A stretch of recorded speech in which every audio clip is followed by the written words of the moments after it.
Oi, oi. Pronto, perfeito. Tá se ouvindo bem você no retorno? Que aqui tem uma concorrência de barulho, Oi, viu? oi, teste. Tá, dá pra vir?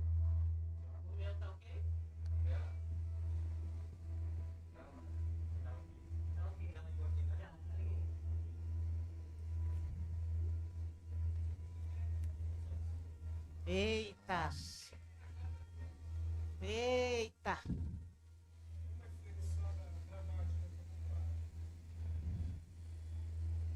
Sem Carlos, se você vai começar.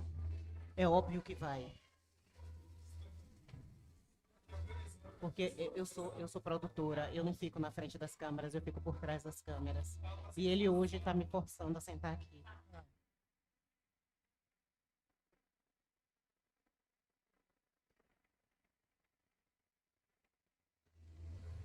Oi, ei, aí tem que ter só cuidado. Alô, teste. Foi? Aê, tá joia.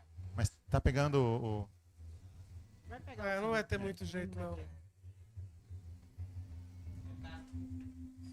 É, seria legal você É, ouvir como é que tá saindo aí, é bom pra gente ver se não tá rachando.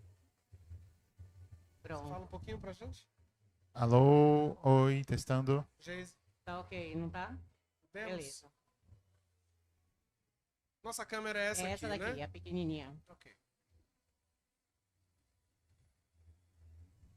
Colher a barriga. É- Meu Deus. Podemos, né? Tô esperando o start aqui ao vivo, é isso, né, gente? Bom, meu nome é Carlos Barros, sou formador, professor, produtor de conteúdo da Rede Anísio Teixeira, Instituto Anísio Teixeira, e a gente está numa parceria aqui com a Barriguda Web TV. Uma honra estarmos aqui nessa estrutura montada pela Barriguda para fazer esse conteúdo partilhado e a alegria de conversar sobre literatura, conversar sobre HQs. Tá longe? Ai, meu Deus do céu. Peraí, deixa eu juntar coisa aqui.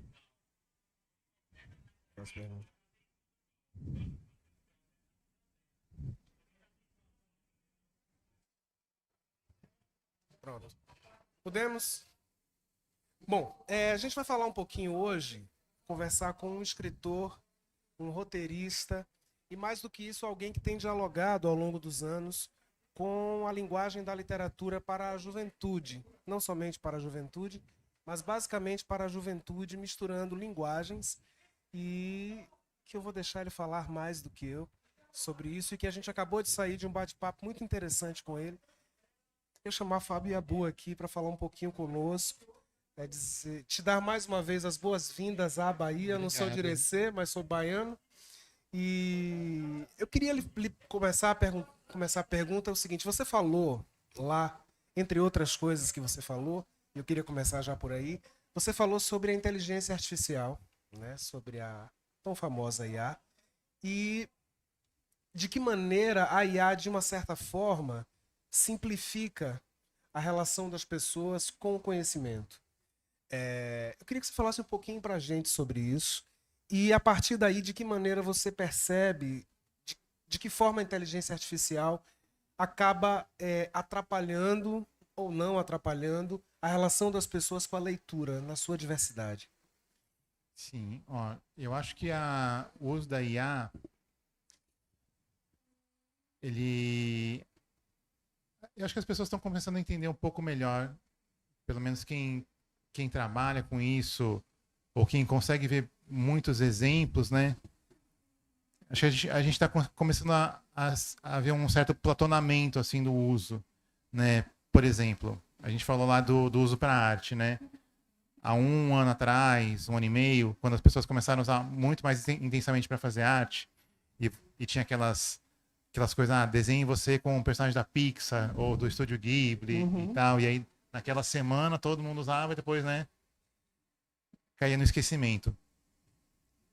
Hoje, quando você vê alguns usos, como por exemplo, um cardápio de restaurante, a mascote de uma farmácia local, sabe? Tipo, ou sei lá, o cartaz da loja de gás, sabe?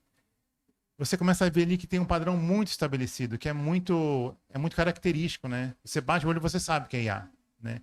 Ainda que não seja um consenso, ainda que nem todo mundo ainda tenha já tem esse tino, né?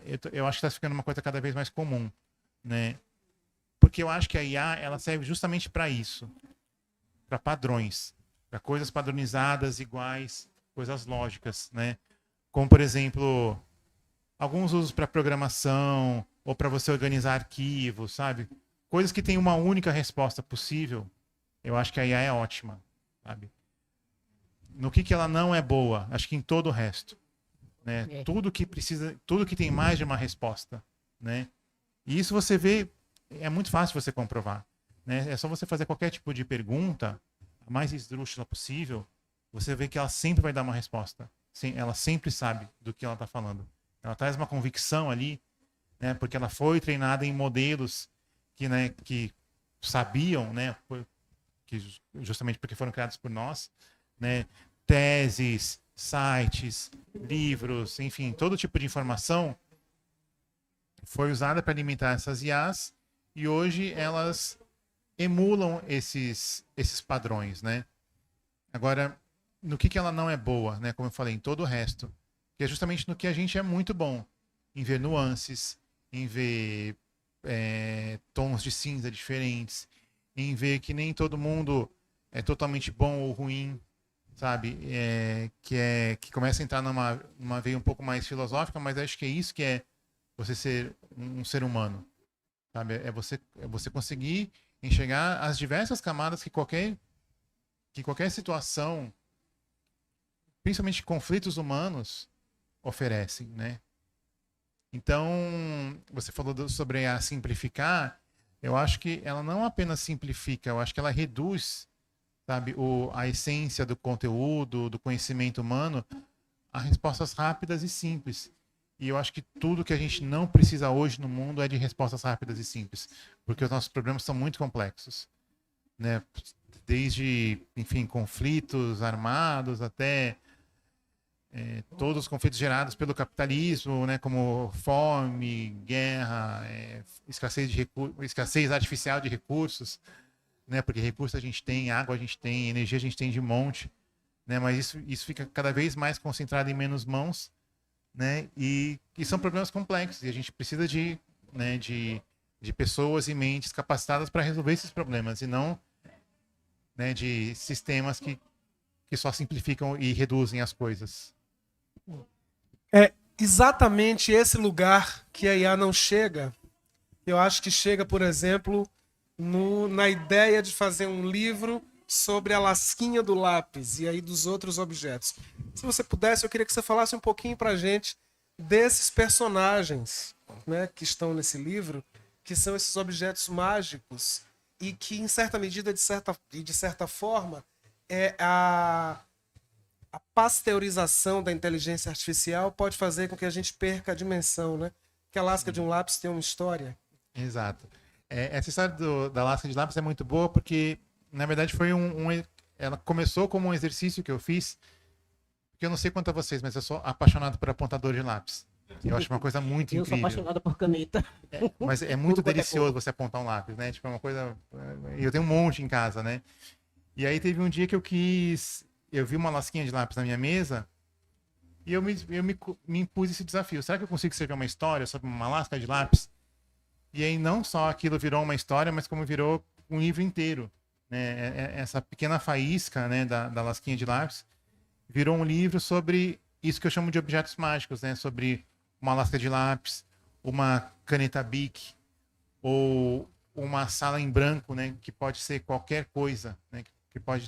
Que dá, né, possibilidade de virar qualquer tipo de cena, de situação, de objeto, né? Então eu tento sempre me desafiar, sabe, a fazer coisas não apenas que eu não fiz, mas que eu não vi, né? Então eu acho que é isso. Esse livro é muito especial para mim. Ele inclusive ganhou o prêmio da Biblioteca Nacional como o melhor livro infanto-juvenil de 2024. Acho que para mim foi uma grande honra, assim, porque até então eu era conhecido como alguém né, que fazia quadrinhos e, né, uma literatura mais Infanto-juvenil infanto-juvenil e popular até, né, mais Uhum. massificada, né? Uhum. Então, quando eu fiz um livro com uma pegada bem mais poética, assim, eu fiquei muito feliz, assim. Foi meio que um breve escape da síndrome do impostor, sabe? Tipo assim, poxa, as pessoas porque ele estão me parte- reconhecendo, Ele parte das princesas sereias, das princesas do mar. das princesinhas do mar, a Ordem Paranormal. Eu sei que você foi ilustradora, é Sim, eu isso? sou roteirista também de Ordem É Paranormal. roteirista Sim. também, né? Da Ordem Paranormal e surfando no infantil, porque Princesinhas é para criança. A Ordem já é para uma pegada mais adolescente, mais adulto também, porque a minha filha tem 22 anos e assiste a Ordem Paranormal. É louca, alucinada, adora. E veio para Ziraldo, para você trazer aquela conversa, dizer, eu não sabia que tinha esses dois livros, das meninas e dos meninos maluquinhos, que não é só aquele menino maluquinho da panelinha na cabeça. Você tem vários meninos maluquinhos em todos os lugares do Brasil, né? Então, como é que foi isso aí? Como é que você puxou as identidades para dentro desse universo? Sim. Ah, é muito boa essa pergunta, porque esse trabalho com os meninos maluquinhos e com as meninas depois, eu acho que ele foi muito legal, porque o Ziraldo, eu acho que ele sempre foi um autor, todo mundo reconhece a genialidade dele, Sim. mas eu acho que ele é ainda mais genial do que as pessoas imaginavam, sabe? Que quando você vê toda a amplitude dele, como não só como autor, mas também como cronista, chargista, ilustrador, designer, tipógrafo, você vê que ele fazia de tudo, né? E quando você vê o Menino Maluquinho, por exemplo, apesar de você ver reflexos, né, de todo esse prisma que ele era uma visão do que era ser um menino na década de 80, né? Um menino até de classe média, média alta, né? No Rio de Janeiro e tal. De maneira nenhuma invalidando isso, mas hoje a gente tem e a gente precisa de muitas outras narrativas, sabe?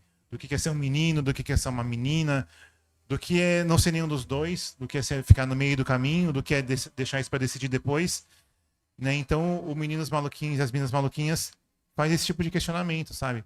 O que é você ser um menino maluquinho sem nascer numa família de classe média? Entendeu? Nascendo numa comunidade, né, em São Paulo. Quilombola, uma comunidade Exato. indígena. Ou indígena, exato. Ou você ser uma menina maluquinha numa comunidade, né? Então, ou você ser um menino maluquinho que você vê o seu pai vendendo bala no sinal para trazer o pão para casa, sabe? Então, tem muitas dessas outras leituras possíveis que esses livros trazem, e para mim foi muito legal também ver como o Ziraldo abraçou tudo isso, né? Sem de maneira nenhuma invalidar o trabalho que ele fez antes, né? E pelo contrário, vendo como ele fala, né, que o menino maluquinho, na verdade, ele era só um cara legal, né? Ele virou um cara legal. Então, como que hoje você definir e mostrar esses outros padrões de masculinidade, né, do que é ser menino, de novo, né, do que é ser homem, principalmente, né? Porque você ser uma menina, você ser uma mulher, né, eu acho que as mulheres fazem um trabalho muito melhor do que os homens, do que é ser quem você realmente é, né? Mas inclusive tem esse questionamento hoje, né, que os meninos eles não aprendem a ser meninos, eles aprendem a não ser meninas, né, que é totalmente diferente, né? Aprende a não chora, não faz isso, não brinca com isso, não veste isso, não fala desse jeito, pelo amor de Deus, porque senão você apanha, né? Então, me alongando um pouco, porque as boas perguntas, Mas é importante. elas expandem, né? Sim. Eu acho que esses livros eles são muito interessantes por conta disso também. Eles vão expandindo de uma maneira que você vai ver. Você está falando de coisas muito mais profundas. Exato. Eu queria voltar um pouquinho, pegar um pouco a sua fala. Interessante você dizer que com a abordagem poética dos objetos mágicos, você vai para um outro lugar que não é o lugar dos quadrinhos, e que os quadrinhos seriam considerados um tipo de literatura. Sempre a discussão de alta, baixa, média cultura. Mas eu queria discordar de você numa coisa, porque os quadrinhos, e sobretudo num contexto educacional, e a gente está aqui estamos numa feira literária, mas essa comunicação é basicamente para a educação pública, né, baiana. Os quadrinhos eles têm se tornado cada vez mais reconhecidos como possibilidade de representação de mundo. Então, o trabalho que você faz a partir dos quadrinhos e os desenhos animados, a diversidade que já fica apontada dentro daquilo que você produz, isso já tem uma importância muito grande, mesmo antes de uma incursão mais poética. Talvez para os críticos e aqueles que se dedicam, os scholars, né, que se dedicam à literatura, a pegada poética dos objetos mágicos seja mais interessante. Mas, assim, pensando hoje, por exemplo, aqui no estado da Bahia, na Universidade do Estado da Bahia, existem muitos estudos sobre tanto quadrinhos quanto jogos, gamificação. Isso é um tema que tem sido muito trabalhado na educação do Brasil inteiro, mas assim, em especial aqui na Bahia, com muita força, muita ênfase. E aí vem não é exatamente uma pergunta, mas queria te pedir que você comentasse um pouco com a gente, como é que você vê, do seu lugar, onde é que nós estamos hoje em termos editoriais em relação à publicação não somente de quadrinhos, mas dessa literatura voltada para crianças e adolescentes, pensando inclusive no que você acabou de nos dizer a respeito das construções de identidades de gênero. E aí eu acho uma coisa muito importante, do ser menino, do ser menina. Como é que essa literatura, na sua percepção, colabora com a construção, e até porque o nosso público basicamente é da educação básica, são os estudantes e professores. Queria que você falasse um pouco sobre isso. Olha, eu acho que é uma pergunta bem complexa, porque quando você fala dessa cena da literatura, principalmente infantil, ou mesmo de quadrinhos, eu acho que a gente tem espaços e lugares, e acho que ilhas de conteúdo muito fortes, né, onde isso tem acontecido, por exemplo, em Ordem Paranormal, que hoje é considerado um fenômeno de quadrinhos. Mas é um fenômeno que ele acontece muito mais na literatura, mais em número de vendas, né, que são diretamente por sites, por exemplo, né, pelo próprio site da editora, ou enfim, de livrarias virtuais e tal. E isso acontece num momento inicial, nos lançamentos, e depois isso acaba indo para as editoras, para as livrarias, né? E aí nas livrarias você tem, né, a procura normal, né, que é um fenômeno que é muito diferente de quando você nem precisa ir muito longe. Há 5, 10 anos atrás, quando saiu um novo livro, sei lá, um novo Jogos Vorazes, um novo Harry Potter, né, que todo mundo lia aquilo ao mesmo tempo, né, todo mundo ia para as livrarias e formava filas, e era aquela competição para ver quem terminava antes, porque ninguém podia saber que o Snape matou o Dumbledore, sabe? Enfim. Então, hoje acho que os fenômenos, eles ainda ocorrem, a gente ainda tem vendas muito fortes de livros, de quadrinhos e tal, mas eles não ocorrem como antes, que era tudo ao mesmo tempo na livraria, sabe? Isso está muito mais espaçado, muito mais, eu não vou disperso, mas pulverizado em muitas mídias, muitos canais de vendas e tal. Para um autor iniciante, principalmente na área infantil, eu acho que isso é um desafio muito grande, porque você não consegue estar em todas essas plataformas ao mesmo tempo, porque você é uma pessoa só, geralmente, né? É a mesma pessoa que escreve ou que desenha, no máximo 2 ou 3 trabalhando naquele projeto, né?